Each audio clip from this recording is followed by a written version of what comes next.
Bonjour et bienvenue dans le numéro 188 d'Expresso. Dans ce numéro, on vous parle de la dernière création de Maryse Delantre, La Cloche de Verre. On vous parlera également d'un spectacle pour enfants, mais aussi pour les grands, qui s'appelle Autour de Violette par Tartine Reverdy. Mais tout de suite, on retrouve Hugo qui nous parle du prochain concert de jazz à l'avant-scène, Anne Passeo. Expresso, c'est parti. Dans le cadre de notre programmation Jazz à l'avant-scène, nous avons pour habitude, et vous le savez, de vous faire découvrir de jeunes artistes qui non seulement sont de formidables interprètes, mais également d'excellents compositeurs. Triphase, le trio de la jeune batteuse ou batteur Anne Passeo, ne déroge pas à la tradition. Piano, contrebasse, batterie, telle est la formule classique mais extrêmement rafraîchissante de cette formation. Les trois Lascars se sont rencontrés au Conservatoire de Paris en 2005 et depuis, la connivence et la complicité sont les maîtres mots avec l'humour de cette formation. Un peu de féminité dans ce paysage jazz très masculin ne fait pas de mal, c'est donc avec immense plaisir que nous accueillerons le trio Triphase d'Anne Passeo, ici même à l'avant-scène le 21 octobre prochain. Premier spectacle de danse de la saison, La Cloche de Verre de Maryse Delantre. Dans l'univers lyrique et expressionniste de la chorégraphe, la figure féminine est souveraine. Ici, il s'agit d'une féminité tragique, interprétée par 5 danseuses.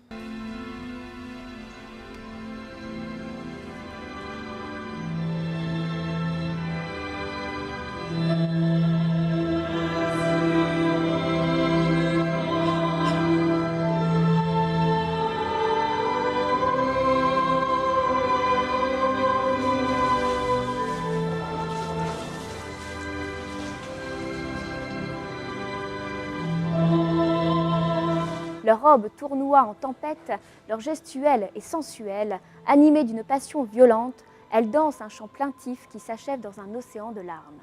L'atmosphère est sombre et dramatique, l'émotion est intense et enivrante. Cette magnifique tragédie dansée se déroulera au Phénix le jeudi 22 octobre à 20 h.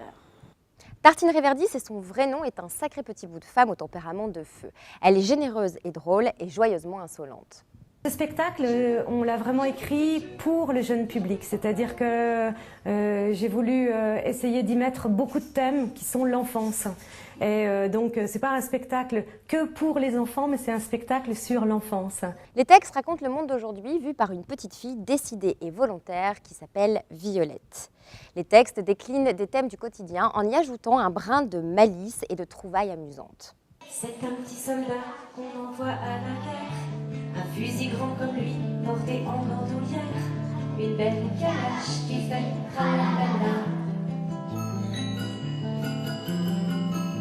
À troquer haillons pour l'habit militaire, à quitter la misère pour aller au combat, avec une belle calache qui fait tralala.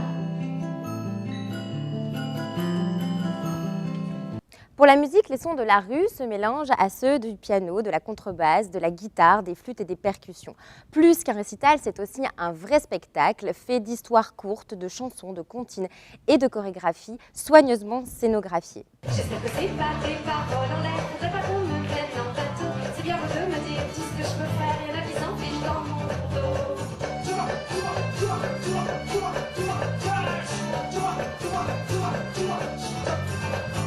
J'ai le droit de m'instruire, de savoir et de rêver. J'ai le droit de lire et de m'instruire, de savoir et de rêver. C'est facile à dire, ça dépend pas que de moi. Mais qu'on soit aidé ou pas, je peux avoir le choix. Tartine Reverdy, en reine de ce manège de mélodies métissées, distribue des tours gratuits de rêve et des pompons d'amitié. Et bien voilà, le numéro 188 d'Expresso, c'est déjà terminé. On se retrouve dans le prochain numéro, le 189, où nous parlerons principalement de la venue exceptionnelle du théâtre Stou au Phénix. D'ici là, portez-vous bien, à bientôt.